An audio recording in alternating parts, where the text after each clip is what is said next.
village. Saka sumakay na sila kay Kamachiyo upang magpatuloy sa paglalakbay. Nagtataka si Law kung bakit kasama ang dalaga, sagot nitong nais niyang makita ang Oden Castle. Giit ni Luffy na mabait naman daw ito at malakas. Pero sinabi ni Zoro na meron daw itong itinatago. Giit ni Law na makikipagkita daw sila sa mga Ghost of Wano. At siguradong magugulat daw sila sa makikita nila sa itaas. Nagtatanong si Luffy kung ano ang tinutukoy nila, nang maramdaman na hinahabol sila ng isang malakas na kalaban. Kaya naman nagpaiwan doon si Zoro para kalabanin ito. Samantala sa Flower Capital ay tinuturuan sa eskwelahan ng maling kasaysayan ng mga bata para kamuhian din nila ang Kozuki clan. Ang kanilang guro ay may kapangyarihan ng ahas. At sinabi pa nito na ang nagligtas sa kanila ay walang iba kundi si Kurozumi Orochi. Kaya naiinis ang matanda dahil puro kasinungalingan ito. Si Denjiro na isang Yakuza boss ay nagkikwento na ng mga sikreto dahil sa epekto ng alak kaya nalalaman ito ni Robin. Giit nitong nang ubusin nila ang Kozuki clan ay nangako ang asawa ni Oda na magbabalik sila upang patayin si Orochi.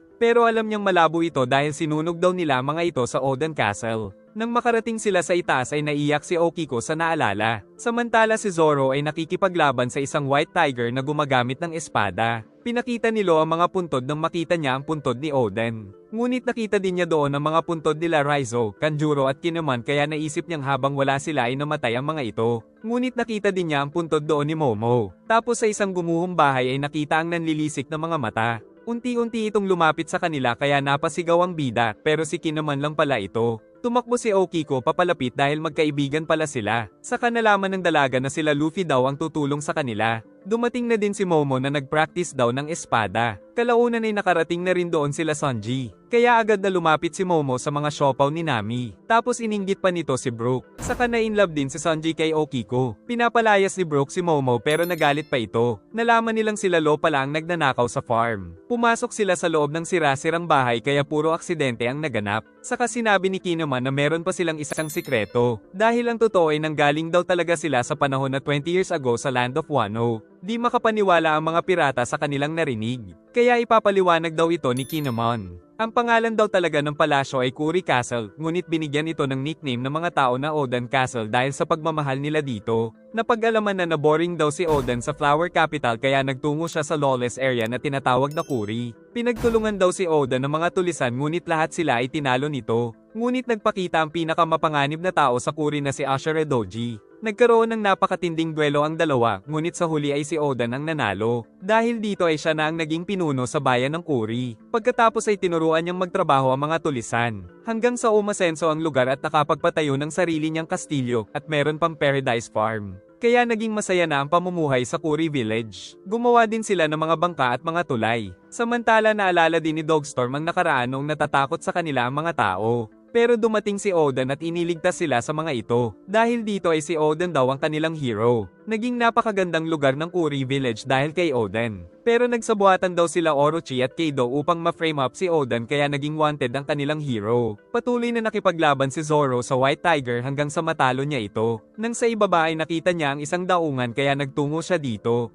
Napaiyak na lang sila Kinemon at Momo dahil namatay daw ng isang kriminal si Oden. Kaya galit na galit si Luffy kay Orochi. Dagdag pa nitong 20 years ago na itong nangyari pero para sa kanila ay ilang buwan pa lang ang nakalipas. Tumakas daw sila mula sa execution nang makita sila Dogstorm at Cat Viper na nahuli pero hindi nila tinulungan dahil nagmamadali silang iligtas si Momo na nasa Oden Castle. Pero pagdating ay nasusunog na ang palasyo. Kinalaban nila ang mga naiwang alagad ni Kaido at nagmadaling hanapin si Momo. Kalaunan ay nakita nila na buhay pa ang mag-iina, pero ayaw daw umalis ng asawa ni Oden na si Toki. At sinabing maaari daw silang magtungo sa hinaharap pero hindi na sila makakabalik sa nakaraan. Dahil meron palang devil fruit si Toki na may kakayahang mag-travel sa future. Pero dito na daw ang wakas ng kanyang paglalakbay kaya magpapaiwan siya doon. Dahil dito ay nangako na lang si Kinemon na tatalunin sila Kaido at Orochi sa hinaharap. Kaya naman napunta na silang 5 sa future kung saan wasak-wasak na ang kastilyo. Doon ay nakita nila ang kanilang mga puntod dahil inakala na lahat sila ay patay na. At dito sa present ay nakita nila ang napakaraming factory ni Kaido. At kinamumuhian na rin ng Kozuki clan dahil sa kasinungalingan ni Orochi kaya akala ay wala na silang kakampi. Pero kahit lumipas na ang 20 years ay may mga tao pa rin na naniniwala kay Oden.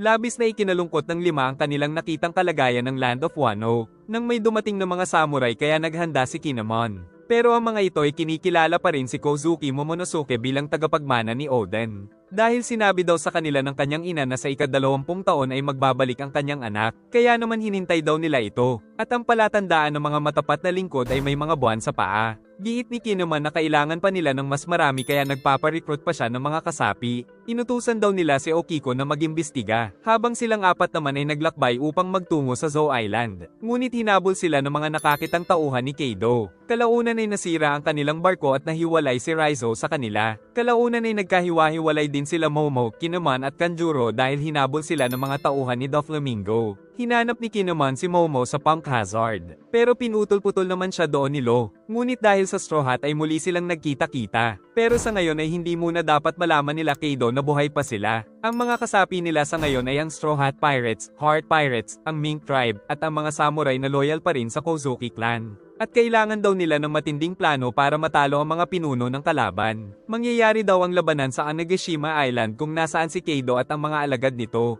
Giit ni Okiko na aatake sila sa Fire Festival. Dahil magkakaroon daw ng kasiyahan sila Orochi at Kaido, kaya aatake sila kung kailan lasing at busog ang mga ito. Sinabi ni Sanji na baka ma-inlove sa kanya ang dalaga at makalimutan nito si Kinemon. Giit naman ng samurai na may asawa na siya. Sinabi ni Okiko na ayos lang daw si Atsuru dahil ito pala ang asawa niya. Pinakita ni Kinemon ang ginawa niyang mga simbolo tungkol sa kanilang plano. At alam nilang maiintindihan daw ito ng mga tao sa Wano. Kaya kailangan daw nilang ipamigay ang mga flyers sa merong mga marka ng buwan sa kanilang mga paa. Ang gumagawa daw nito ngayon ay sila Zoro at Usopp. Giit ng captain na hindi daw tumutulong si Zoro. Dahil kasalukuyan ay nagbabangka lang ito. Si Frankie naman ang naatasan na alamin ang blueprint ng palasyo ni Kaido. Si Robin ay inatasan nilang alamin ang mga gagawing kilos nila Orochi.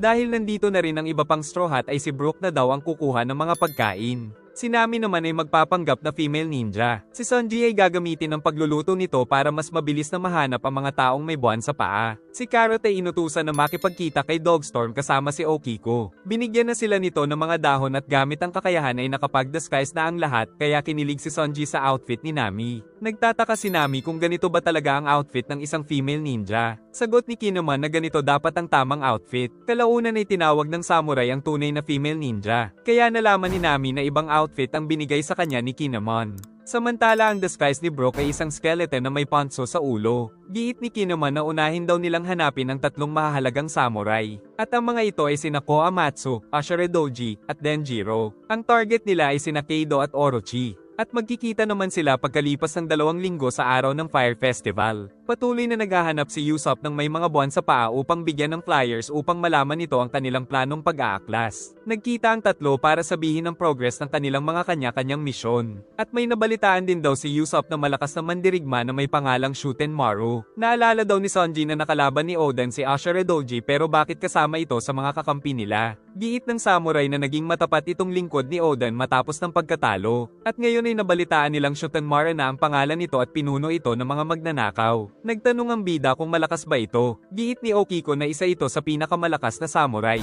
Nagsasaya ang mga tao sa pagkain na binigay nila Luffy. Nang dumating doon ang grupo ni Shutenmaru dahil nabalitaan ng maraming pagkain. Kaya walang awa nilang kinuha ang mga ito. Ang isang matanda ay ayaw umalis sa kanyang kinaroroonan. Dahil dito ay nagalit si Ashura Doji at nilabas pa ang espada. Pero malakas ang pag-asa ng matanda na ililigtas sila ng 9 samurai ni Oden. Ngunit hindi nito alam na isa ang kaharap sa mga ito.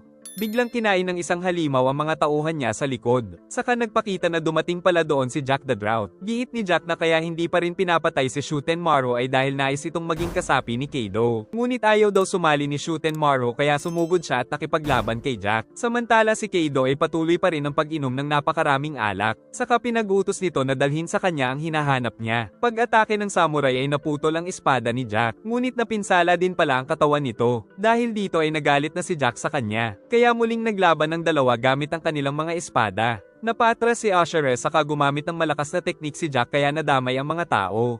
Ngunit pinigilan ng samurai ang atake. Pero hindi siya tinigilan ni Jack hanggang sa mapinsala ito. Saka walang awa pa nitong pinaghihiwa ang kawawang samurai. Ngunit lumaban pa rin si Doji at nagawa pang labis na mapinsala si Jack. Samantala si Kaido ay nagalit kaya nag-transform sa kanyang anyong dragon. Dahil meron pala siyang kapangyarihan ng mythical zone type devil fruit. Saka lumipad ito sa kalangitan. Kalaunan ay kumidlat sa Akobore Village. Kaya kinabahan ng lahat dahil alam nilang nagpunta doon si Kaido. Tinawag ni Law si Luffy para makita ito. Saka nasaksihan nila ang tila malakas na bagyo at sa likod ng mga ulap ay nakita ang nakakatakot na napakalaking dragon. Dahil sa takot ay nag-transform din si Momo. Kalaunan ay unti-unting lumabas si Kaido mula sa ulap. Saka pinag-utos nitong dalhin ni Jack sa kanya ang mga ito. Nagulantang sila Luffy nang makita si Kaido dahil napakalaki at napakalakas nito. Kinakabahan ng ating mga bida dahil hindi nila akalain na ganito pala kalaki at nakakatakot si Kaido sa dragon form nito. Nagkagulo ang mga tao sa Akobore Village dahil sa Emperor. Dahil hinahanap pala nito sila Luffy at Law. Sinabi ni Law na nakita sila ni Luffy ng mga tauhan nito kaya nagpunta ngayon doon si Kaido. Biglang tumakbo si Luffy patungo sa Emperor. At sinabi ni Law na wag silang magpapakita dahil sila palang ni Luffy ang nakita ng mga kalaban. Kaya gamit ang kakayahan ay hinabol ni Law ang Straw Hat. Samantala napansin naman ni Kaido si Shutenmara kaya nagtungo ito sa kanya at naalala ng Emperor na dati itong tauhan ni Oden. Pero kung luluhod daw sa kanya ito ay hindi na niya papatayin ng samurai. Napansin nila Jack na may kakaiba kay Kaido. Saka ito dumigay kaya nag-amoy alak ang buong paligid. Kaya nalaman nilang sobrang lasing pala ang kanilang Supreme Commander. Dahil dito ay nanganganib ang Akobore Town dahil baka wasakin lang ito ni Kaido. Nalaman ni Kin naman kay Okiko na ang asawa niya palang si Atsuro ay nakatira doon kaya kaagad silang nagtungo upang iligtas ito. Samantala si Atsuro ay nakatingin lang kay Kaido. Si Luffy naman ay balak daw pigilan si Kaido upang iligtas ang bayan. Nagtungo si Hawkins sa Supreme Commander at sinabing sa bundok daw kung nasaan ang dating palasyo nagtatago sila Luffy. Nagtanong si Jack kung totoo ito, sagot ni Hawkins na hindi siya sigurado pero may iligtas naman nila ang bayan at mawawala ng maaaring pagtaguan ng mga kalaban nila. Kalaunan ay napansin nila na patungo sa kanila ang dragon. Nang umikot ang mahabang katawan ni Kaido ay nilipad sila ng malakas na hangin nito. Saka ito naghanda sa pag-atake sa buong bundok. Kaya mabilis na tumakbo ang magkakaibigan, subalit sa napakalakas na atake ng Emperor ay yumanig ang paligid at tuluyang naglaho ang buong bundok. Labis na nabigla ang bida sa nangyari, at inisip na namatay ang mga kaibigan sa ginawa ni Kaido. Maging ang mga officer ni Kaido ay natakot sa ginawa ng kanilang Supreme Commander. Samantala ang bida ay galit na galit kaya naglabas ng napakalakas na aura at sumugod sa kalaban. Si Kaido naman ay patuloy sa pagwawala kaya kawawa ang mga tao. Tumalon-talon ang bida sa mga bubong. At saka pinalaki ang kamay habang nasa ere. Saka bumuelo ng napakabilis gamit ang elephant gun at sinuntok ng napakalakas sa ulo ang Emperor. Nagpatuloy si Luffy sa pagbuhos ng kanyang puwersa sa ulo ni Kaido. Hanggang sa bumaon ang ulo nito kaya nagkaroon ng napakalakas na pagyanig sa Land of Wano. Tuluyang bumagsak ang katawan ni Kaido saka tumalsik si Speed. Samantala ang bida ay bumaba pero galit na galit pa rin. Nakaligtas sila Kinaman at Okiko sa pagyanig pero napaiyak ang samurai nang makita ang bundok. Sinabi ni Okiko na kailangan pa nitong iligtas ang asawa kaya bumalik na lang ang dalaga upang hanapin sila Momo. Nakita ni Luffy si Speed kaya lumapit ito at pinatulog ang mga kalaban saka tinanong kung kamusta si Otama. Sa kasamaang palad ay nakita pala sila ni Kaido habang papauwi ang bata sa bahay nito. Sinubukan pa niyang lumaban ngunit wala siyang pag-asang manalo sa Emperor. Napasuntok na lang sa lupa si Luffy sa sobrang inis. Dumating si Law at sinabing huwag magpapadala sa emosyon. Pero galit na galit ang bida kaya matapang niyang hinamon ang Emperor. Bumangon si Kaido at nang makilala siya nito ay labis din na nagalit ang Supreme Commander. Kaya umatake na naman ito ng napakalakas na blast breath na nagpayanig sa buong paligid. Ngunit nakatakas ang bida kaya gamit ang Gear 3 ay hinarap niya na naman si Kaido. Pero wala sa dalawa ang nais magpatalo kaya naglalaban ng kanilang mga puwersa sa kalangitan. Saka umiwas si Luffy sa mga atake ng kuko nito. Inatake din siya ng buntot ng dragon na nagpatalsik sa bida. Sa kabila nito ay muli siyang bumangon at pinalaki ang dalawang kamay upang pigilan ng Supreme Commander. Kalaunan ay tumalon ang bida at saka umatake ng napakalakas na Elephant Gatling para bugbugin ang pagmumukha ng malaking dragon. Hindi tumigil ang bida sa malalakas na pagsuntok sa paniniwalang napatay nito ang mga kaibigan. Di naman makapaniwala si Law na gagawin ito ng ating bida. Dahil ayaw talagang tumigil ni Luffy dahil sa sobrang galit. Kaya nagpatuloy siya sa pagsuntok tapos pinahaba ang isang kamay at naghanda pa ng napakalakas na atake. Samantala si Kaido ay hindi pa rin natutumba. Saka naglabas ng napakalakas na hangin kaya hindi natuloy ang atake ni Luffy. Saka nito pinalo ng buntot ng napakalakas ang bida. Ngunit nakatakas na naman ito kaya tinira ni Kaido ng 3 fireball kaya umilag siya habang nasa ere kaya tumama na naman sa village ang atake ni Kaido na napakalakas. Samantala ang bida ay inatake si Kaido ng elephant gun sa mukha. Saka sinipa niya rin ito ng napakalakas sa katawan. Tapos muling sumugod at gumamit ng Grizzly Magnum sa mukha ng Emperor. Kaya napatalsik nito si Kaido patungo sa mga tao. Di makapaniwala si Hawkins pati na rin si Law sa kanilang nasaksihan. Samantala si Kaido ay bumalik na sa kanyang human form. Pero galit na galit pa rin ang bida dahil sa ginawa nito.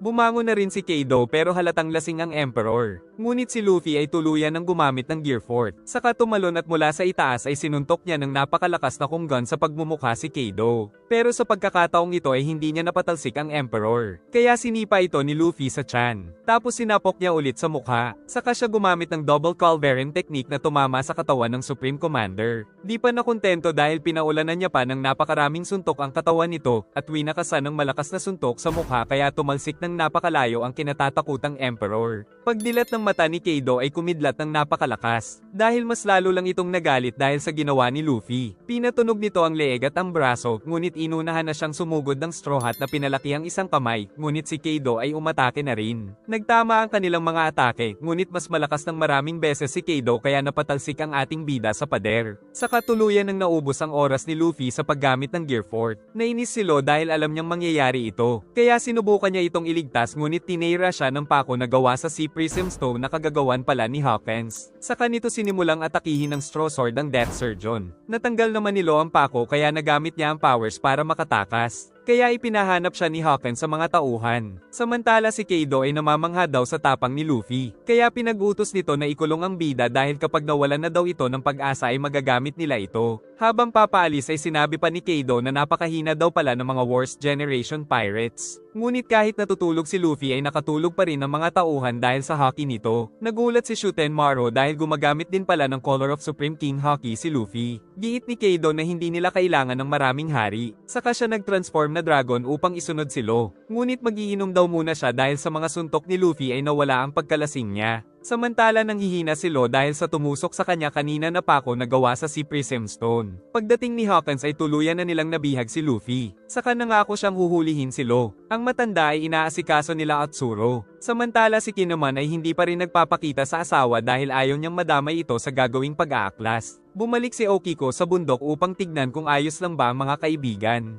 Nang marinig niya ang mga ito na nagtago pala sa isang sinkhole kaya nakaligtas. Ngunit tuluyan naman silang nahuhulog. Kaya niligtas ni Sanji ang mga kababaihan, ngunit pinabayaan niya ang ibang mga kasama dahil hindi sila chicks. Napag-alaman na si Shino pala ang nagligtas sa kanila. Dahil bago tumama ang blast breath ay gumawa siya ng sinkhole para makaiwas sila. Saka nagpalobo si Chopper para hindi sila tuluyang mahulog. Ito ang dahilan kaya nakaligtas silang lahat sa atake ni Kaido. Samantala si Otama ay nakita naman ni Doc Dogstorm. Kaya lalo silang nagalit ng mga kasama kay Kaido. Si Luffy ay kinakaladkad ng mga tauhan ni Kaido patungo sa kulungan. Kinabukasan ay nagkaroon kaagad ng balita tungkol sa isang hangal na nakipaglaban kay Kaido. Nang makarating kay Frankie ang balita ay napangiwi na lang siya sa nakita. Nakarating din kay Robin ang balita kaya pumangit ang kanyang mukha sa gulat. Si Usopp ay nakita din ito kaya napangiwi na lang din dahil sa ginawa ng captain. Samantala si Zoro ay patuloy lang ang pagkain. At nang makita ang balita ay naibugan niya ang pagkain sa kasama. Saka nanginginig niyang nilukot ang papel dahil sa ginawa ng kanyang captain. Sa mga factory ay patuloy ang pagtatrabaho ng mga alipin para sa mga produkto ni Kaido. Nagbigay sila ng nakakalasong isda sa isang preso dahil paborito daw ito ng nakakulong doon. Samantala dumating na rin doon si Luffy. Kaya inalipusta siya at sinaktan pa ng mga bata ni Kaido. Ngunit tinignan lang sila ng masama ni Luffy kaya nais daw ng lalaki na torturin siya. Ngunit ang presong binigyan nila ng isda ay tinusok siya gamit ang tinik nito. Dinala nila sa kanyang kulungan ang ating bida. Doon ay nakita niyang nakakulong din pala doon si Kid. Habang nagpapahinga si Mihawk sa labas ng palasyo ay dumating sa kanya ang dyaryo na naglalaman ng mga bagong balita. Kasama niya ng naninirahan sa palasyo si Pirone dahil pinadala ito doon ni Kuma.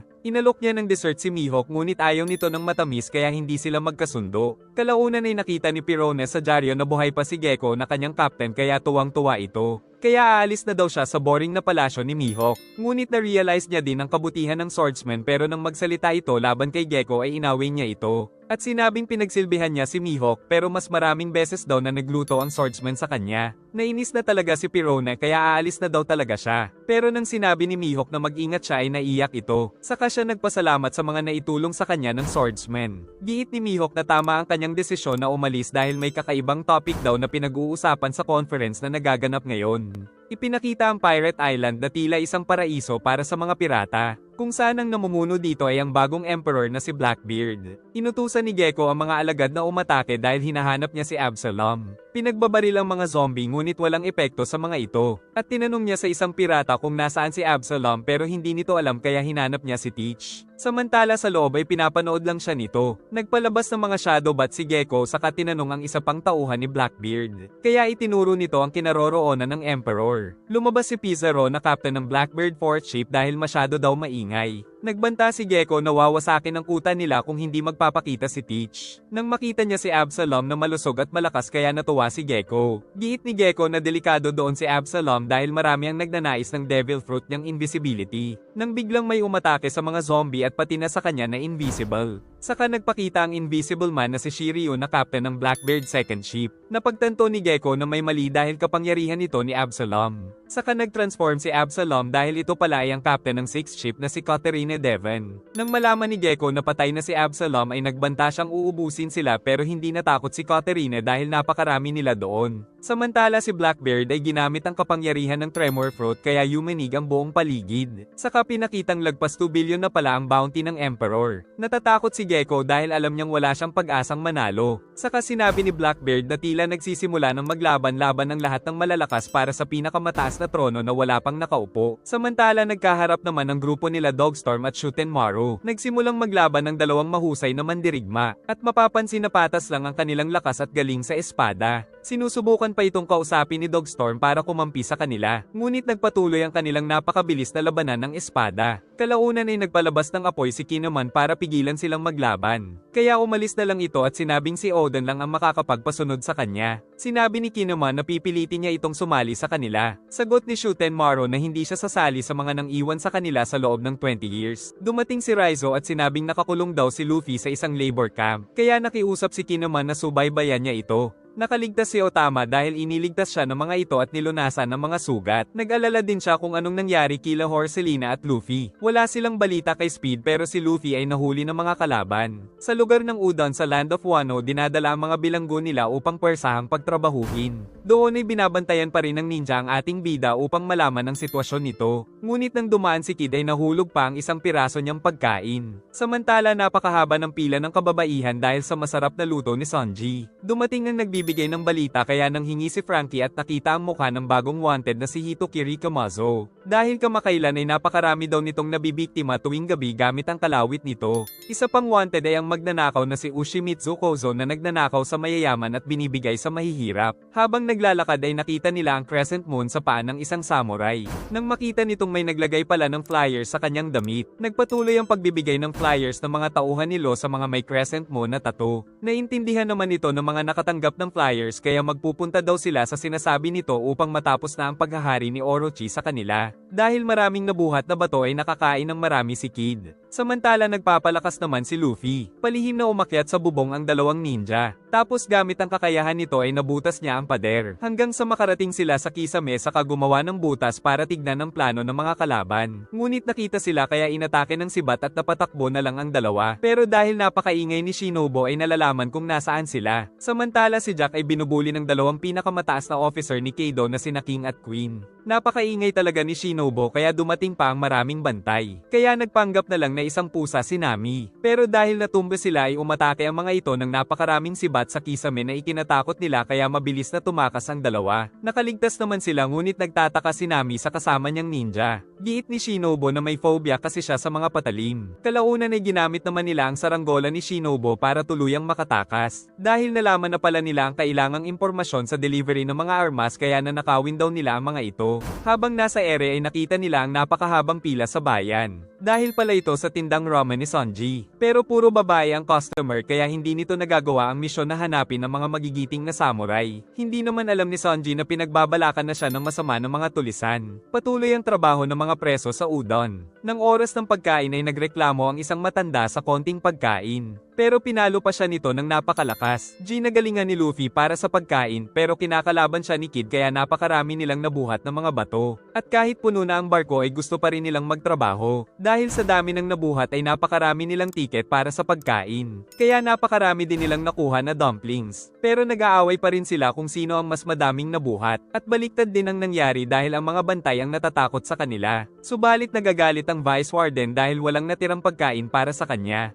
Kaya lumabas ito at tinanong kung sinong umubos sa mga pagkain. Sinabi ng dalawang bantay na nasa loob daw ang mga salarin. Ipinatawag nito ang dalawa kaya nakita nilang napakataba ng mga ito dahil sa dami ng kinain. Nagagalit sa kanila ang Vice Warden kaya tinunaw muna nila ang mga pagkain sa kanilang katawan. Nagalit si Luffy nang makita ang kawawang matanda. Sinabi ng bantay na putol kamay at paa ang parusa sa mga lumalaban sa guard. Giit ni Kid na nagtrabaho naman sila kaya nakakuha ng maraming pagkain. Pero gusto pa rin silang bugbugin ni Boy Hippo dahil inubusan siya ng mga ito. Sumugod ito at kinain ng dalawa kaya natawa ang mga bantay. Sa loob ay tuturuan daw sila ng leksyon ni Boy Hippo. Pero tila ang Vice Warden ang nabugbog ng dalawa. Kalaunan ay lumabas ang kawawang Boy Hippo saka lumabas ang dalawa. Saka kinuha ni Luffy ang matanda kaya sinabi ng bantay na lagot na daw sila. Pero sagot ni Kid na wala silang ebidensya. Dahil dito ay tinuring silang bayani ng mga kapwa preso. Tuloy-tuloy pa rin ang pagluluto ni Sanji kaya hindi nauubos ang mga babaeng customer. Maging sila Usopp ay nag-e-enjoy sa luto ng kanilang cook. Napansin ni Frankie na puro babae ang customer kaya hindi pa rin nila mahanap ang marami pang kakamping samurai. Kalaunan ay may lumapit na mga siga mula sa Kyoshiro family. Nagtatanong sila kung sino ang nagbigay ng pahintulot sa kanya na mag-business doon. Naalala ni Robin na naging customer nila ang boss ng mga ito. Nanghihingi ang mga ito ng pera kay Sanji. Pero hindi sila pinansin ng cook. Dahil dito ay sinipa ni Kuni ang mga tinda nito. Pati ang hawak ng isang bata ay tinapon nila. Tapos pinaalis pa nila ang mga customer. Dahil sa mga nasayang na pagkain ay sinabi ni Sanji na kainin nila ang mga ito. Nakailag siya sa suntok ni Sok, tapos sinipa ito sa pagmumukha, saka pinagsisipan niya pa ang mga ito. Kaya umatake si Kuni ng samurai pero nagawang maputol ni Sanji gamit ang haki kaya tinamaan ito sa mukha at binalibag sa sahig. Nakisali din si Frankie kaya kinuha si Sok at binalibag ng una ang ulo sa lupa. Sa kapilit na pinakain ni Sanji ang tinapon nilang pagkain. Bumalik ang isang bata na umiiyak kanina. Nang maalala ni Usopp na nakita niya na ang bata nakaraang araw. Muli itong binigyan ni Sanji ng bagong pagkain. Nalabis nitong nagustuhan kaya napaiyak siya sa sarap. Giit ng bata na dahil sa mahabang pila ay late na siya sa trabaho. Nagpakilala ang bata na si Otoko, na ang ibig sabihin sa Japanese ay lalaki pero isa daw siyang babae. Saka ito tumawa ng parang baliw kaya natawa na rin ang mga pirata. Pagkatapos nitong kumain ay nalaman nilang nagtatrabaho pala ito sa isang oweran. Saka ito umalis dahil late na daw siya. Nagtataka si Frankie kung ano ang oweran. Nang biglang lumabas ang matanda na sinabing ang oweran ay isang superstar sa Land of Wano. At ang natatanging superstar sa isla ay si Komurasaki. Dahil dito ay na-excite ang tatlo na makita ito. Kalaunan ay narinig nila ang sigaw ng mga fans ni Komurasaki. Sinabi din ng matanda ang good news kay Robin dahil inimbitahan din daw siya sa palasyo ni Orochi. Dahil dito ay malalaman na nila ang mga impormasyon tungkol sa kalaban.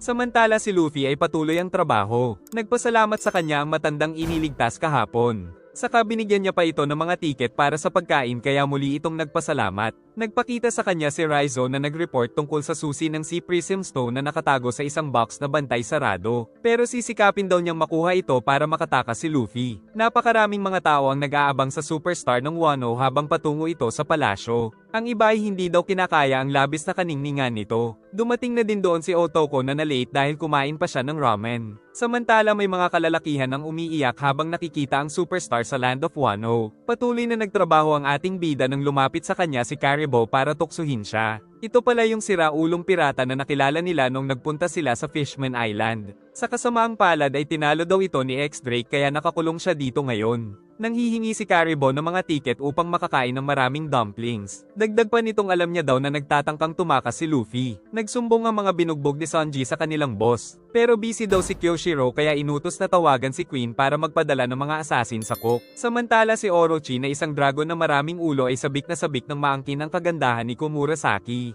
Maging sila Frankie ay nag-aabang din kung gaano ba talaga kaganda ang superstar ng Land of Wano.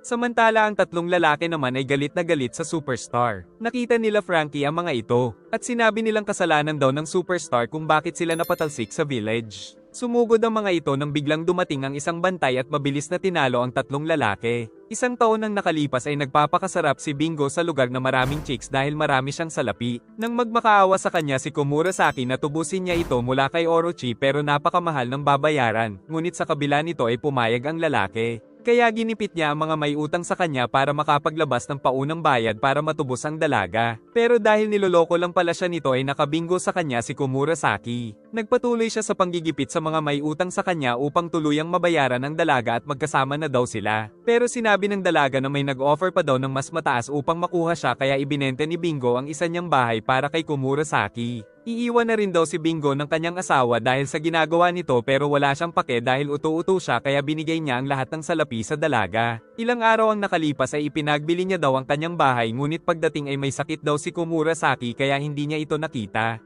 Dahil sa nangyari ay naging isang pulubi ang matanda, kaya pinagtawanan na lang siya ng mga tao dahil napakaengot niya. Lumabas si Komurasaki at sinabing nagastos niya na lahat ng perang ibinigay nito. Kaya na-realize na ng matanda na isa siyang uto-uto. Nang magpakita si Denjiro na tunay na kalaguyo ng dalaga, lumabas ang boss ng dalaga na si Kyoshiro at pinagbantaan nito ang matanda. Kaya naman binugbog na lang siya ng mga bantay. Labis na natuwa sila Sanji nang makita ang napakagandang mukha nito. Samantala ang mga naloko nito ay umiiyak na lang. Ngunit tinawag lang silang parang mga aso na walang kwenta. Saka pinapalayas na rin sila sa capital dahil bawal daw ang mga pulubi doon. Samantala si Zoro ay nasa lugar ng mga sugarol. Nahuhulaan niya palagi ang lumalabas sa dice gamit ang talas ng pakiramdam. Kaya binigyan niya ang lalaki na nagpasakay sa bangka nito ng sobrang kabayaran. Giit ng swordsman na mananalo pa siya ng madami kaya naiinis ang kalaban. Samantala habang nasa ere ay nakarating kay Nami ang report na nawawala si Zoro. Nakakuha na rin pala ng mga sandata si Lucky naman na gagamitin sa pag-aaklas. Samantala sila Wanda ay nasa taguan ng pagkain para kumuha ng mga ito.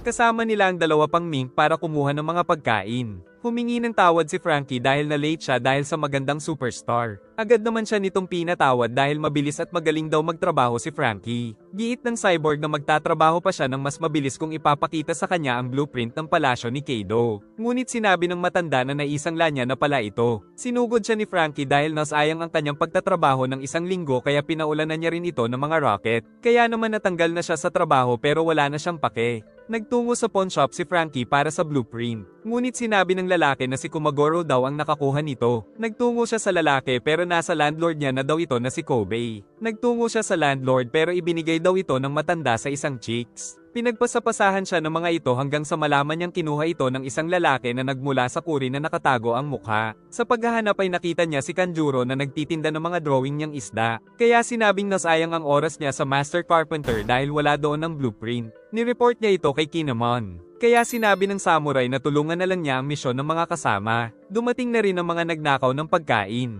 At nakakuha din pala sila ng mga espada. Nag-iwan din pala sila ng note para mapagbintangan ng grupo ni Shutenmaru. Giit ni Kinemon na kailangan kasing magipit ni Shutenmaru para sumali na ito sa kanila dahil kailangan nila ito sa pag-aaklas. Nakikipagsugal pa rin si Zoro. Ngunit may tumusok ng karayom sa ilalim dahil Mandaraya pala ang kalaban kaya nagulat si Zoro dahil natalo siya. Sa pangalawang tira ay itinaya ng swordsman ang lahat, kaya nag-roll na ng dice ngunit tinusok na naman ito mula sa ilalim. Pagbukas ay natalo na naman si Zoro, ngunit biglang gumamit ang binata ng Dragon Twister. Kaya nakita nilang may tao pala sa ilalim ng mesa. Dahil dito ay papatayin na lang nila si Zoro. Pero agad itong nakakuha ng espada at pinaniwalang tinapos niya ang mga kalaban. Hindi naman nasaktan ng mga ito subalit dahil sa takot ay isa-isang natumba. Namangha ang matanda sa kanyang ginawa. Saka natakot ang boss sa kanyang buhay. Kaya sinabi ng kasama na ibigay na nito ang panalo ni Zoro. At wala nang nagawa ang matanda kundi ang ibigay ito. Sumama ang matanda sa kanya dahil napakagaling daw ni Zoro. Kalaunan ay nakita nila ang Flower Capital.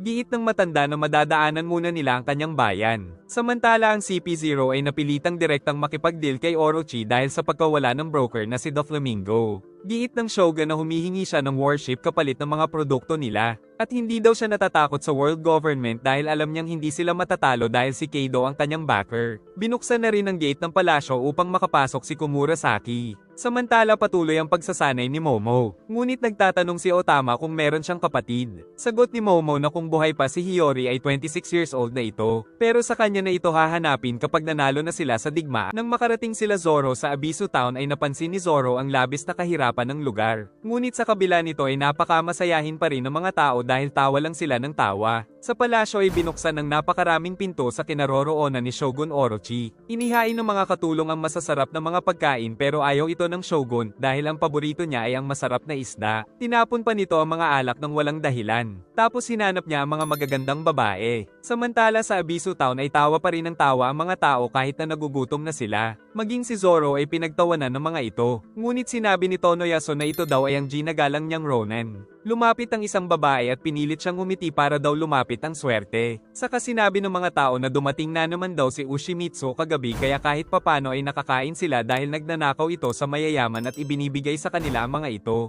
Nais nilang bigyan ng isang basong tubig ang kanilang panauhin. Ayaw ni Zoro dahil alam niyang mahirap ang mga ito. Pero mapilit ang mga tao kaya ininom na ito ng swordsman. Saka nagtawanan ulit ang masasayang mga tao sa Abisu Town. Binuksan ng Shogun ang pinto upang tignan ng magagandang mga chicks kung saan isang undercover si Robin. Natuwa si Orochi kaya nagsimula na ang kasiyahan. Nang mapansin nito na maganda daw ang bagong dancer nila, pero hinahanap niya pa rin si Komurasaki. Kaya nang dumating ito ay nabighani ng husto ang Shogun. Lumapit si Lo kay Sanji dahil ang dalawa sa anim na pinakamalalakas na headliners na tinatawag na Tobiropo ay kumikilos na. Ang una ay ang mabangis na si Page 1. Pangalawa ay si X-Drake na isa sa worst generation. Kasama pa ng dalawa si Hawkins kaya tatlo na silang naghahanap kay Lo. Samantala sa kasiyahan ay niyaya pa ni Orochi si Komurasaki sa kanyang tabi. Saka dumating din sila Kyoshiro kasama ang mga tauhan nito, kaya nagpatuloy sila sa party-party. Samantala si Luffy ay kinukulit pa rin ni Karibo. Kaya sinabi ng bida na kay Kid na lang siya makipagkampi. Sagot ni Karibo na hindi daw maganda ang reputasyon ni Kid dahil naputol lang daw ng anak ni Big Mom ang kamay nito. Nang biglang tumusok ang isang pickaxe dahil dumating si Kid at sinabing hindi totoo ang kanyang chismis dahil sila Shanks ang nakaputol ng kanyang kamay. Tapos nag-away pa ang dalawa kung sino ang tatapos kay Kaido. Samantala ang dalawang ninja ay nagtungo sa bubong ng palasyo, pero nilipad ng hangin si Nami, mabuti ay nailigtas ng kasama. Saka binutas nito ang bubong para makapasok sila. Samantala habang abala ang Shogun ay lumabas sa silid si Robin. Habang si Brook naman na nagtatago sa balon ay pinalabas ang kaluluwa at naglakbay sa loob ng palasyo, hanggang sa makarating ito sa isang lugar kung saan nakita niya ang poneglyph. Dumating ang balita kay Kaido na paparating ang barko ni Big Mom. Utos ng Emperor na palubugin nila ito bago pa makapasok sa Land of Wano. Sagot ng tauhan na gumagamit ng mga corp sila Big Mom kaya nakakaakyat sila sa talon. Lalong nagalit si Kaido at sinabing papatayin niya si Big Mom kapag nakapasok ito sa Land of Wano. Samantala ang Big Mom Pirates ay pinaulanan ng mga cannon pero gumawa ng candy shield si Perospero. At ang mga malalakas na anak ni Big Mom ay pinasabog ang mga cannon ng kalaban.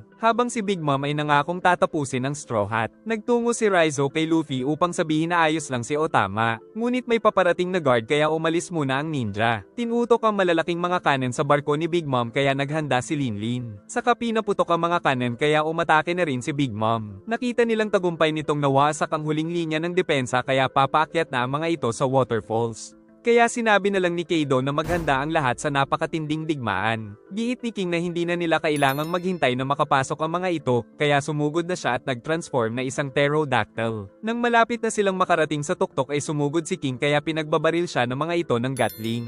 Kalaunan ay nakaakyat na rin ng Big Mom Pirates. Ngunit muling sumugod si King at inatake ang kanilang barko. Sumakay si Big Mom sa malaking isda para lumaban ngunit nahulog ito patungo sa malaking whirlpool. Samantala hinahanap pa rin ni Page si Lalo. Winasak nito ang isang soba shop dahil sa balitang nagtitinda nito si Sanji. Tumatakbo sila Frankie at Usopp dahil hinahanap din si Frankie dahil sa pagbalibag nito sa isang kasapi ng Kyoshiro family. Kalaunan ay nakita nila si Lalo at Sanji kaya magkakasama silang tumakas. Giit ni Lo na hindi dapat malaman ng mga kalaban ang tungkol sa kanilang plano kahit patayin pa sila ng mga ito. Si Frankie naman ay naisipan na itago ang mukha para hindi daw siya makilala. Giit ni Usopp na kapag nahuli siya ay sasabihin niya ang lahat para makatakas lang. Kaya naman poprotektahan daw siya ni Sanji. Samantala patuloy ang pagwasak ni Page 1 sa mga soba shop dahil sa paghahanap kay Sanggoro. Nagmakaawa ang mag-asawang shop owner ngunit nagbanta pa si Page 1 na kakainin sila kaya tinawag ng mga ito ang pangalan ni Sanggoro. Hindi natiis ni Sanji ang pagmamalupit na ginagawa ni Page kaya sumugod siya. Nang makarating ay agad siyang tumalon at pinaapoy ang paa saka malakas na sinipa sa ulo ang dinosaur. Pagkabangon ay agad na nag-report si Page 1 sa mga kasama. Nang makita ni Sanji ang paligid ay lalo siyang nainis. Giit ni Lo na paparating na ang mga kasama nito. Kaya sinabi ni Sanji na tatalunin niya daw ng mabilis ang kalabang butiki. At nilabas niya rin ang raid suit dahil balak niyang gamitin ang kakayahan nito. Tumakbo ang mga tao dahil sa nangyari. Samantala umatake na si Page 1 kaya tumalon si Sanji at habang nasa ere ay ginamit ang raid suit kaya nag-transform siya na katulad ng sa mga kapatid. At ang pangalan ng suit ay Jerme 66 Stealth Black. Alam pala ni Lo ang tungkol dito dahil nanggaling din siya sa North Blue. Dahil noong bata pa siya ay nagbabasa siya ng libro na Sora the Warrior of the Sea. Ngunit dahil kinamumuhian ni Sunji ang Germa ay nagpakilala siyang si Soba Mask. Sumugod si Paige ngunit nakatakas si Sunji. Tapos gamit ang kakayahan ng sapatos ay kumilos siya ng napakabilis. Hanggang sa umatake siya sa dinosaur kaya bagsak ang malaking halimaw. Ngunit muli itong bumangon at sumugod kay Soba Mask. Kaya ginamit nito ang matibay na cloak na nagmistulang matibay na shield. Ngunit muling sumugod si Page 1 kaya naglaho bigla si Soba Mask. Dahil hindi siya nakikita ay nagawang mabugbog ni Sunji nang walang tigil ang kinatatakutang officer ni Kaido. Nang mapagtanto ni Sunji na may kakayahang maging invisible ang raid suit niya ay naisip na matutupad na rin ang kanyang pangarap na makapangmanyak nang hindi siya nahuhuli. Bumalik sa original size ang butiki at nagtanong kung sino ba talaga ang kaharap. Ngunit pinagpipilitan ni Sunji na siya si Soba Mask. Kaya wawasakin na lang daw ni Page 1 ang maskara niya kaya muling nagtuos ang dalawa. Kaya ginamit na naman ni Sunji ang invisibility. At sinabing mauna na sila dahil nais niya ring malaman ang kakayahan ng raid suit sa kalaban. Nagugutom na naman si Luffy kaya kumain siya ng dumplings. Tapos nang hihingi pa siya kay Kid ngunit hindi siya pinapansin. Samantala patuloy ang kasiyahan sa palasyo. Habang si Robin ay palihim na nagtungo sa isang silid upang mag-imbestiga. Subalit may bantay pala na nandoon. Samantala sa palasyo ay naaaliw pa rin ang Shogun kay Komurasaki. At si Robin naman ay naipit sa matinding gusot dahil nakita siya ng mga ninja ni Orochi. Dumating din si Fukarokujo na hinihingi ang kanyang paliwanag. Patuloy pa rin sa labanan ng dalawa hanggang sa mahuli si Sunji kaya inihagis nito ng napakalakas. Subalit dahil sa raid suit ay hindi nasaktan ang binata. Saka si Sunji naman ang sunod na umatake. Muli siyang sumugod at sinipan nito kaya talsik. Saka lumipad sa itaas at bumuelo ng napakabilis at inatake ang kawawang butiki. Sa kabila nito ay bumangon pa rin ang kalaban na galit na galit. Naiinis ang mga anak ni Big Mom dahil nahiwalay sila sa kanilang ina. Samantala nahuli na ni Big Mom si Luffy, kung saan ginamit nito ang kapangyarihan sa Straw Hat. Kaya nakuha na nito ang buong lifespan ni Luffy. Pero ang totoo ay panaginip lang pala niya ito. Patuloy ang pagtugtog ni Komurasaki na kinagigiliwan ng lahat sa pagtitipon. Sinabi ni Fukarokujo na kung hindi magsisinungaling si Robin ay papatayin siya nito ng mabilis. Pero kung hindi nito sasabihin ng totoo ay tutorturin muna nila ang dalaga. Giit ng dalaga na siya si Ushimitsu Kozo. Pero alam ng lalaki na hindi nito binigay ang tunay niyang pangalan. Kaya naman sabay-sabay umatake ang mga kasamahan nito. Sinubukang tumakas ni Robin pero nahuli siya ng lubid. At sinabi ng mga ito na hindi sila naniniwala na siya si Ushimitsu Kozo. Saka pinuntirya siya ng ninja ng mga shuriken sa kanyang katawan. Samantala nagsasanay naman sila Otama at Chopper. Si Momo ay hindi rin tumitigil sa ensayo. Nag-aalala din sila kung anong nangyari sa misyon ni Raizo na iligtas si Luffy. Giit ni Chopper na magsanay na lang sila para magpalakas. Pag-akyat sa itaas ay napansin ni Chopper ang isang bagay sa beach.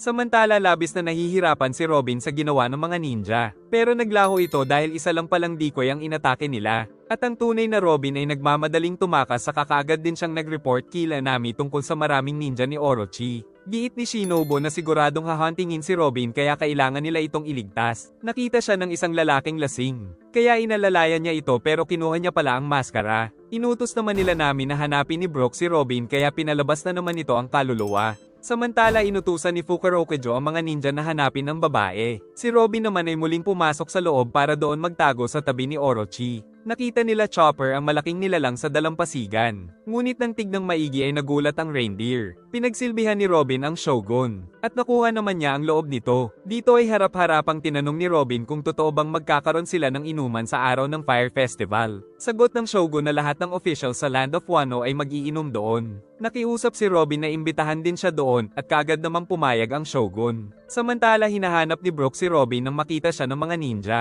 Ngunit pagsugod ng mga ito ay natakot sila sa Soul King. Patuloy na naghanap ang iba pang mga ninja sa lahat ng sulok ng palasyo. Kaya muntik nang matusok sila Nami sa itaas ng kisame. Patuloy ang pagkuha ni Robin ng impormasyon ng hindi namamalayan ni Orochi. Samantala nagpapansin din si Komurasaki sa Shogun. Ngunit namumuhi ang iba pang geisha sa kanya dahil masama talaga ang ugali ng dalaga. Nang makita ni Robin ang ninja ay nagtakip siya ng mukha. Nagulat si Chopper dahil si Big Mom pala ang nakita nila sa beach. Kaya sinabi nito sa mga kasama na huwag maingay. Ngunit naisip din ni Chopper na patayin na ito habang hindi pa nagigising. Pero nang gumalaw si Big Mom ay napatakbo siya dahil sa takot. Bumangon si Big Mom na nagtataka kung nasaan na siya. Saka nakitang tumatakbo sila Chopper at Momo. Pero nagkaroon pala siya ng amnesia dahil sa nangyari na ikinagulat ni Chopper. Ngunit natatakot pa rin ang reindeer kapag naaalala ang ginawa sa kanila ni Big Mom. Nagtatanong si Linlin kung ano ang pangalan niya. Sasabihin sana ni Otama ang pangalan nito, pero sinabi ni Chopper na ang pangalan niya ay Olin. Kalaunan ay nakaramdam na ng gutom si Olin. Samantala sinabi ni Orochi sa mga kasama na ngayon ay nakatakdang pagbabalik nila Kinemon ayon na rin sa sinabi ng yumaong asawa ni Oden. Kaya natatakot siya sa pagbabalik ng mga multo upang tapusin siya. Dagdag pa nito na may mga lumalabas ng kalaban sa iba't ibang lugar ng Wano kaya nababahala siya. Giit naman ni Kyoshiro na nasa sabik pa siyang makalaban ng mga ito. Sinabi ng Shogun na alam niyang buhay pa si Momo dahil hindi nakita ang katawan nito. Kaya sinabi niyang maging lagi silang handa. Pero akala ng mga samurai na masyado lang siyang duwag. Ngunit sigurado daw si Orochi na may darating upang tapusin siya. Napansin ni Robin na naniniwala si Orochi sa sinabi ni Toki pero ang mga kasama nito ay iniisip na isa siyang buwang. Kalaunan ay narinig nila ang tawa ni Toko kaya natakot ang lahat at itinakbo naman ang bata sa labas. Labis na nagalit si Orochi kaya sumugod ito para tapusin ang bata. Giit ni Komurasaki na isa lang itong bata, pero inatake pa rin ito ng Shogun. Hanggang ngayon ay tumatawa pa rin si Toko kahit natatapusin na siya ng Shogun. Kaya kumilos si Robin ngunit sumugod si Komurasaki at sinampal ito. Sa kabila ng ginawa ay ayaw humingi ng tawad ni Komurasaki. Giit ng Shogun na gagawin niya sana itong asawa. Ngunit sinabi ng dalaga na hindi siya natatakot mamatay. Dahil sa galit ay nag-transform si Orochi sa devil fruit form nito na isang dragon na maraming ulo.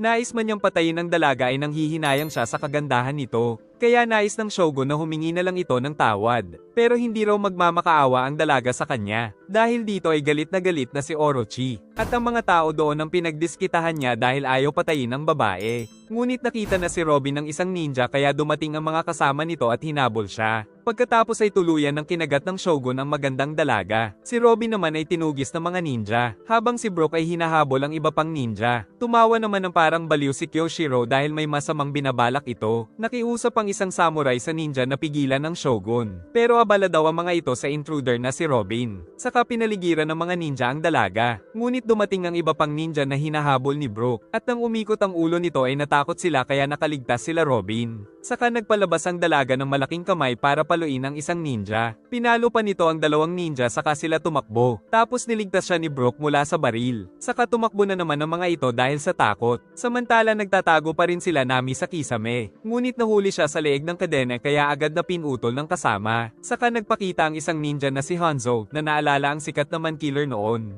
Pero sinabi ni Hanzo na malayo ang itsura nito kaya binato siya ni Shinobu sa itlog. Tapos tinunaw nito ang kisame kaya nahulog sila ngunit nakita naman sila ng mga samurai. Nahulugan din si Orochi ng kisame kaya nabitiwan niya si Komurasaki. Ngunit agad siyang bumangon para hanapin ang dalaga. Pero humarang si Kyoshiro at siya ang tumapos kay Komurasaki na ikinagulat ng lahat. Maging ang Shogun ay napaiyak sa kanyang nakita kaya nagalit siya kay Kyoshiro. Ngunit sinabi ng samurai na ito ang dapat gawin sa mga nagre-rebelde sa Shogun. Saka nakita niya rin ang flyers tungkol sa plano nila Kinemon. Hinabol na ulit ni Orochi si Toka dahil ito daw ang may kasalanan kaya namatay si Komurasaki. Pinalabas naman ni Nami si Zeus at nangakong bibigyan ng weather egg. Tumatakbo ang mga ninja ngunit nang ma-realize nila na hindi umaatake ang multo ay tumakas na si Brook. Tapos dumating na rin ang reinforcement ng Shogun. Pinakain ni Nami ng maraming weather egg si Zeus. Kaya naman nagamit niya ito upang kuryentehin ng napakalakas si Orochi at ang mga bata nito. Dahil dito ay nakatakas na sila sakay ng saranggola ni Pepe. Patuloy pa rin sa trabaho ang ating bida. Saka binigyan niya na naman ng pagkain ang matanda. Ngunit nakita ito ng isang bantay na nasa itaas. Kalaunan ay nabalitaan na nakatakas daw si Kid. Samantala si Olan ay pinakain nila ng sweet red bean soup. Pero nagugutom pa rin ito dahil patay gutom. Giit ni Chopper na napakalakas daw ni Big Mom. Kaya naisip ni Otama na pwede nitong iligtas si Luffy mula sa kulungan. Ngunit natatakot si Chopper na magbalik ang alaala nito. Sa kabila nito ay kinausap pa rin nila si Big Mom tapos nangako pa si Chopper na maraming sweet red bean soup sa pupuntahan. Ngunit napaiyak siya sa sasapitin pag nalaman na kasinungalingan ito. Samantala nagtungo sila sa malayong bahagi ng Wano upang magtago sa mga ninja.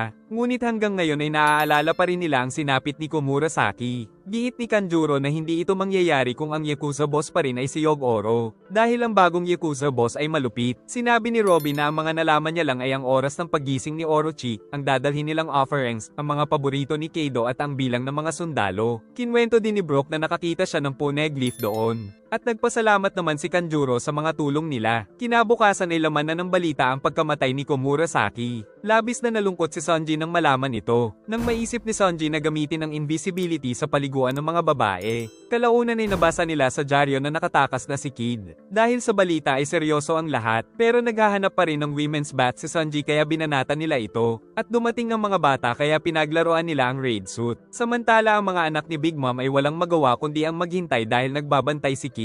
Ngunit dahil malaki ang tsansa na patayin ni Kaido si Big Mom ay magiging Perospero Pirates na daw sila. Pero sinabi ni Daifuku na si Katakuri daw ang susunod na captain. Samantala sila Olan ay sakay ng isang buwaya na binugbog nito. Nag-aalala ang master ni Otama pero sinabi ng bata na magiging ayos lang siya dahil kasama din nila si Olen. Pero pinapauwi pa rin siya ni Hitetsu dahil masyado pa daw siyang mahina. Giit ni Okiko na patungo na sila sa misyon kaya wala nang nagawa ang master ni Otama. Pamilyar daw kay Olan ang pangalang Big Mom kaya kinabahan si Chopper. Samantala si Momo ay tuloy pa rin ang pagsasanay habang naglalakbay. Ngunit dahil masyado nang nagugutom si Olan ay naglalaway na siya kay Chopper. Giit ni Okiko na malayo pa sila sa Udan region. Pero dahil dito ay mas nagutom daw si Olan. Samantala si Luffy ay gumamit ng malaking tool para mas marami siyang makuhang bato. Ginanahan din ng matanda sa nakita pero natumba siya dahil sa katandaan kaya binigyan na naman ito ni Luffy ng ticket ng dumplings. Saka dumating ang bantay na isang alpaca man na nagtatanong kung may kinalaman siya sa pagtakas ni Kid. Labis na nagpapasalamat ang matanda sa pagdating doon ni Luffy. Ngunit nang hihingi sa kanya si Daifugo dahil nakita nito na nanggaling kay Luffy ang ticket. Giit ng bida na ang baho ng laway nito kaya nagalit siya kay Luffy. At sinabi nitong mahuhuli din nila ulit si Kid dahil suot pa nito ang Sea Prism Stone. Kalaunan ay nakita nilang sinaktan ang matanda dahil sa kadahilanan daw na nakakakain ito ng libre. Kaya tinatanong niya ang matanda kung sino ang nagbigay nito. Nang makita na kinakain pa rin ito ang nahulog na dumplings ay tinapaktapakan niya ang matanda. Tapos balak na nitong tapusin ang bilanggo. Kaya naman nag-init ang ulo ng ating bida.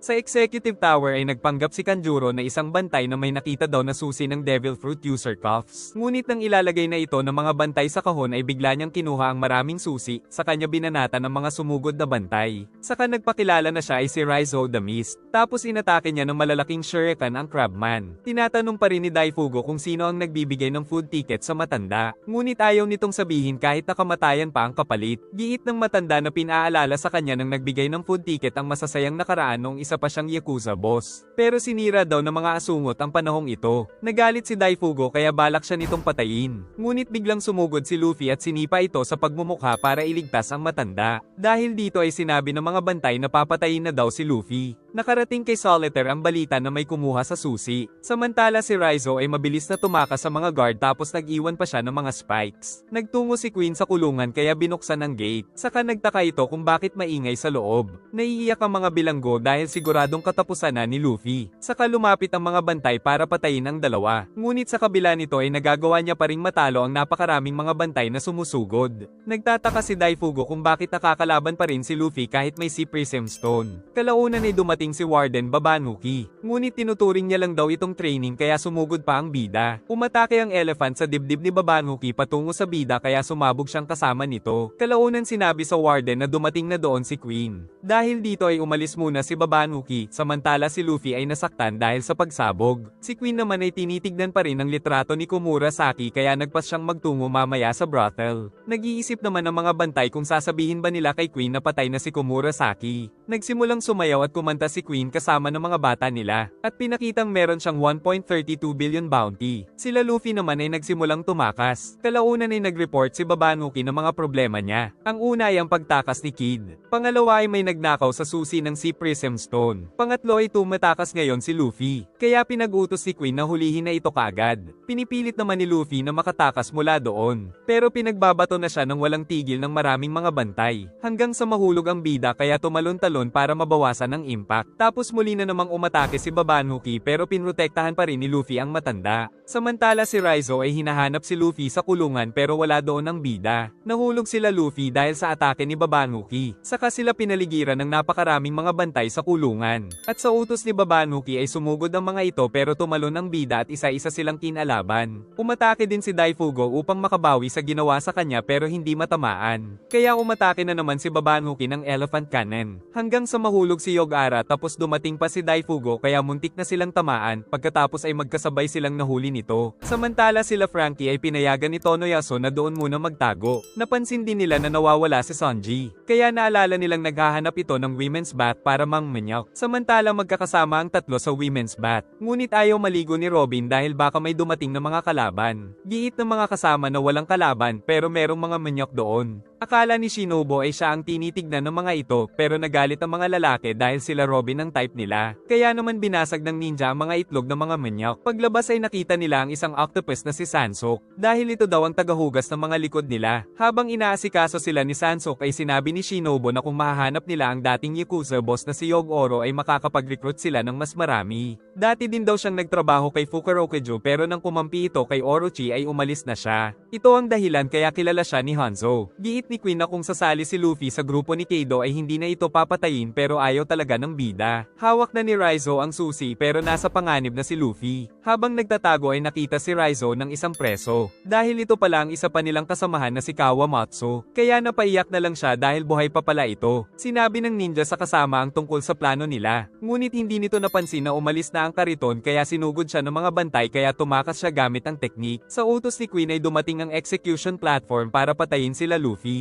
Saka tumalon si Queen at nagsayawan na naman sila ng mga bata niya. Tapos nilagyan sila ng mga collar. At pinakita ni Queen kung ano ang nagagawa nito. Dahil kapag umalis daw sila sa ring ay mapuputol ang kanilang leeg. Kailangan daw manalo ng dalawa sa sumo wrestling dahil kahit isa lang ang lumabas sa ring ay pareho silang dedo. Kakalabanin daw nila ang maraming malalakas na mga tauhan nila. Kaya tinanggal na rin ni Queen ang kanyang Sea Prism Stone. Dahil dito ay nalaman ni Raizo na mali pala ang nakuha niyang susi. Giit ng matanda na magiging pabigat lang siya kaya nakiusap na i-execute sila ng magkahiwalay. Tinanong naman ni Luffy na kung matatalo niya ba si Boy Lobo ay papalayain siya nito. Nagtawanan nila Queen ang ating bida. Saka nagbanta ito ngunit hindi natatakot si Luffy. Kaya inutos na ni Queen na pumasok sila sa ring. Kinakabahan si Yogoro pero baliwala sa bida. Ang mga bata ni Queen ay hindi na makapaghintay na pahirapan si Luffy. Ayaw manood ng mga preso sa mangyayari. Pero inutusan sila ni Queen na panoorin kung anong mangyayari sa mga papalag sa kanila. Sumugod na ang napakaraming kalaban sa ating bida. Ngunit gumamit ito ng hockey kaya tumalsik lang ang mga pangit na ikinagulat ng ibang bantay. Kaya pinapasok ni Queen ang mga susunod na kalahok. Samantala napapanood sila ni Kawamatsu kaya umaasa daw siyang may iligtas nito si Yogoro. Kakatapos palang maligo nila Nami. Ngunit nagtungo sa loob si Hawkins para hanapin ang lahat ng